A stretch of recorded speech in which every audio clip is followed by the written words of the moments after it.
হয় ঋতুমণি, এয়া দেখিছে পুনৰ যেহেতু পাণবজাৰ থানালৈ ৰাওনা হৈছে গুৱাহাটী প্ৰেছ ক্লাবৰ পৰা সাংবাদিকসকল আৰু আৰক্ষীয়ে যথেষ্টখিনি বাধা দিয়া দেখা পোৱা গৈছে এইখিনি মুহূৰ্তত। আৰু আৰক্ষীক তেওঁলোকে কৈছে যে তেওঁলোকে কোনো ধৰণৰ ৰাস্তাত যান জঁট সৃষ্টি নকৰাকৈ আচলতে যাম বুলি কৈছে, কিন্তু তাৰ পিছতো সাংবাদিকসকলক যিহেতু আৰক্ষীয়ে বাধা দিছে, এইকণ সময়ত দেখিছে যে যিহেতু তেওঁলোকে বাধা নেওচি এইখিনি মুহূৰ্তত আগবাঢ়িছে গুৱাহাটী প্ৰেছ ক্লাবৰ পৰা যিহেতু পাণবজাৰ থানালৈ এই যি প্ৰতিবাদী কাৰ্যসূচী, সেই কাৰ্যসূচীৰ যি দল সাংবাদিকসকল আগবঢ়া দেখা পোৱা গৈছে।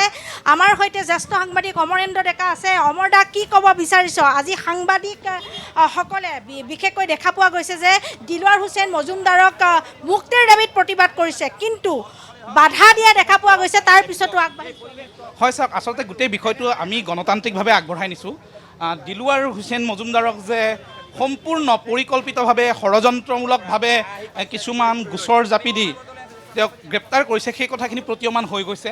গতিকে আমি দুটা কথা, এটা, তেওঁ নিউজ সংগ্ৰহ কৰিব গৈছিল, নিউজ সংগ্ৰহ কৰিবলৈ যোৱা মানুহ এজনক এনেধৰণে ষড়যন্ত্ৰমূলকভাৱে গ্ৰেপ্তাৰ কৰা হৈছে, সেই কথাটোৰ আমি প্ৰতিবাদ কৰিছোঁ গণতান্ত্ৰিকভাৱে। আমাৰ মনত সন্দেহ হৈছে যে এয়া কিবা প্ৰকাৰে সাংবাদিকসকলক মুখ বন্ধ কৰাৰ কৌশল নেকি?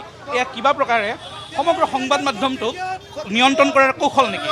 এতিয়া কথা হৈছে, আমাৰ কোনো চৰকাৰৰ সৈতে, আমাৰ কোনো প্ৰশাসনৰ সৈতে, কাৰো সৈতে আমাৰ কোনো ধৰণৰ আচলতে কোনো কনফ্লিক্ট নাই। কিন্তু কথা হৈছে কি, আমাৰ সাংবাদিক বন্ধু এজনক যেতিয়া নিউজ কৰিবলৈ যোৱা অৱস্থাত এটা ভুৱা গোচৰত আনি 10 ঘণ্টা বহুৱাই থৈ তাৰপিছত গোচৰ ৰুজু কৰি গ্ৰেপ্তাৰ কৰিছে, এই গোটেই কথাখিনিৰ পিছত স্বাভাৱিকতে সাংবাদিকৰ মনত ক্ষোভৰ সৃষ্টি হৈছে আৰু সেই ক্ষোভতে আচলতে সকলোৱে প্ৰতিবাদ সাব্যস্ত কৰিছে। আমি আশা কৰিম আমি ন্যায়ালয়ত ন্যায় পামেই, সেই কথাখিনি নিশ্চিত। কিন্তু লগতে আমি এই মেছেজটো দিব বিচাৰিছোঁ যে সাংবাদিকসকলক এনেধৰণে অত্যাচাৰ নিৰ্যাতন কৰিলে আমাৰ গোটেই সাংবাদিকসকল মনে মনে নাথাকে, সেই মেছেজটো আমি একেলগে দিব বিচাৰিছোঁ। ধন্যবাদ। এয়া হৈছে জ্যেষ্ঠ সাংবাদিক অমৰেন্দ্ৰ ডেকাই যিহেতু যথেষ্টখিনি কথা কৈছে যে সাংবাদিকসকল পিছ পৰি নাথাকে, কাৰণ যি ন্যায়ৰ যুদ্ধত যি আগবাঢ়ি যাব, আৰু আন যিসকল আছে সেইসকলৰ পৰাও আমি জানিবলৈ যত্ন কৰিম। যিহেতু ইয়াতে বহু জ্যেষ্ঠ সাংবাদিক আছে, আমাৰ লগত লেলিন্দা আছে। কি ক'ব বিচাৰিব দাদা, যিহেতু আজি সাংবাদিকসকলে প্ৰতিবাদ কৰিব লগা হৈছে?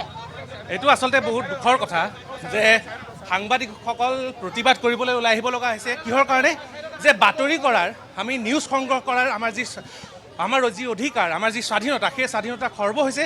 তাৰ বাবে আমি এতিয়া ৰাজপথত ওলাই আহিব লগা হৈছে, খোজকাঢ়ি ওলাই আহিব লগা হৈছে, প্ৰতিবাদ কৰিব লগা হৈছে সাংবাদিক দিলৱাৰ হুছেইন মজুমদাৰৰ মুক্তিৰ দাবীত। আটাইতকৈ দুখৰ কথা যে যিজন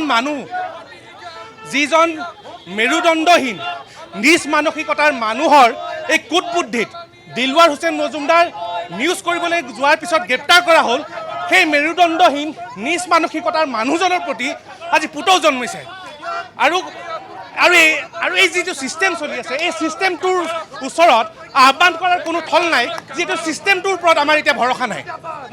গতিকে ধিক্কাৰ জনাইছোঁ। আৰু ক্ৰছকাণ্টৰ এগৰাকী জ্যেষ্ঠ সাংবাদিক দিলৱাৰ হুছেইন মজুমদাৰৰ পক্ষত সকলো সংবাদকৰ্মী তথা সাংবাদিকসকল থিয় দিছে। গতিকে তেওঁৰ মুক্তি দাবীৰে এনেদৰে প্ৰতিবাদ সাব্যস্ত কৰা দেখিবলৈ পোৱা গৈছে সাংবাদিকসকলক। আমি পুনৰ আপোনালোকক লৈ যাম সেই স্থানলৈ।